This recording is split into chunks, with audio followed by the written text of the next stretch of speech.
वर्तमान सरकार निजीकरण की दिशा में आगे बढ़ने का पूरा मन बना चुकी है। देश में निवेश को आकर्षित करने के लिए सरकार स्ट्रेटेजिक और नॉन स्ट्रेटेजिक दोनों सेक्टर को प्राइवेट प्लेयर्स के लिए ओपन करना चाहती है और इसमें बैंकिंग भी शामिल है।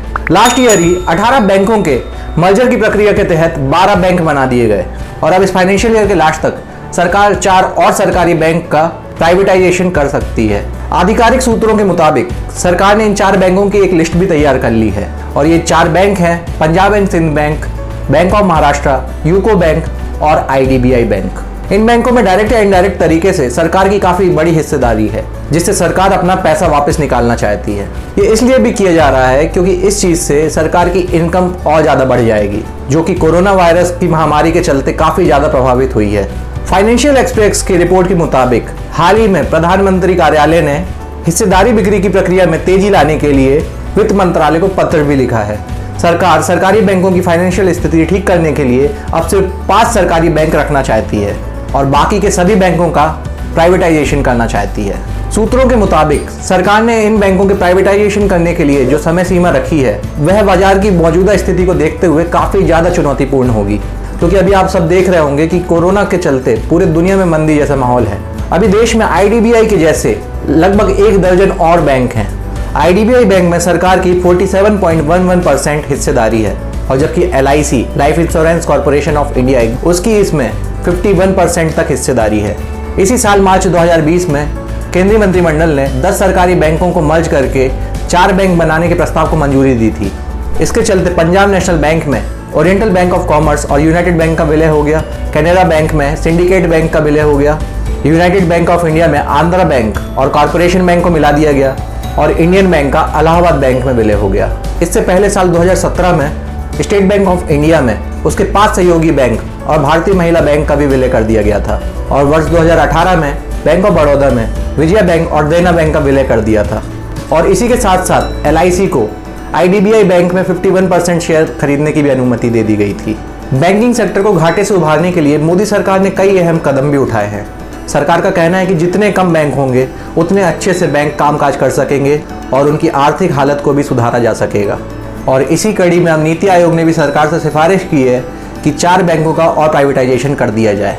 और इसके अलावा CNBC TV की रिपोर्ट के अनुसार नीति आयोग ने सभी ग्रामीण बैंकों के मर्जर का भी सरकार को सुझाव दिया है और अब अगर सरकार नीति आयोग की बात मानती है तो उन्हें इन सभी बैंकों का प्राइवेटाइजेशन करना पड़ेगा और इसके तहत सरकार को बैंकिंग कंपनीज एक्ट 170 के तहत संशोधन भी करना पड़ेगा, क्योंकि इन बैंकों के निजीकरण के बाद इनका मालिकाना हक एक प्राइवेट हाथ में चला जाएगा।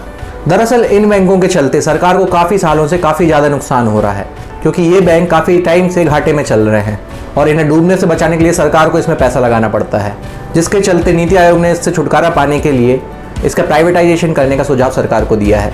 सरकार का इस पर मानना यह है कि जितने ज़्यादा बैंक होते हैं उतना ज़्यादा फर्जीवाड़ा भी होता है, इसलिए बैंकों की संख्या अब वो सिर्फ 5 करना चाहते हैं।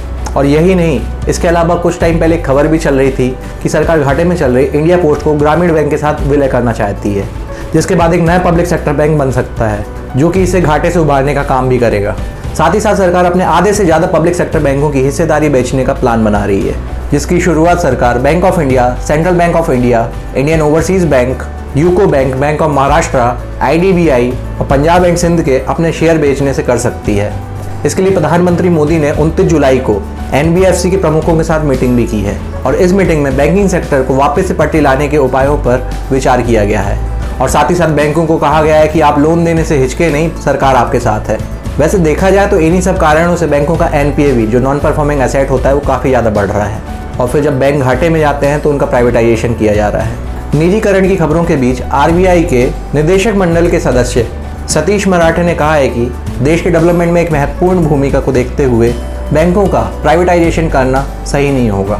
मराठे ने साथ ही साथ ये भी कहा कि अगर सरकार चाहे तो इसमें अपना एक बड़ा हिस्सा बेच भी सकती है, लेकिन पूरे तरीके से इसको प्राइवेट हाथों में नहीं देना चाहिए। उनका कहना है कि सरकार को कम से कम इसमें 26% हिस्सेदारी अपनी रखनी चाहिए और ये भी सुनिश्चित किया जाना चाहिए कि कोई भी संस्था या समूह इन बैंकों पर अत्यधिक नियंत्रण ना पा सके और सरकार का इसमें कंट्रोल बना रहे।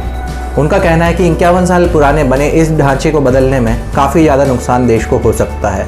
अगर मैं एक स्टूडेंट के पॉइंट ऑफ व्यू से बात करूं तो स्टूडेंट्स भी एक सरकारी नौकरी के लिए एक सरकारी बैंक में नौकरी के लिए काफ़ी साल तक मेहनत करते हैं और बाद में उन्हीं बैंकों का प्राइवेटाइजेशन कर दिया जाता है।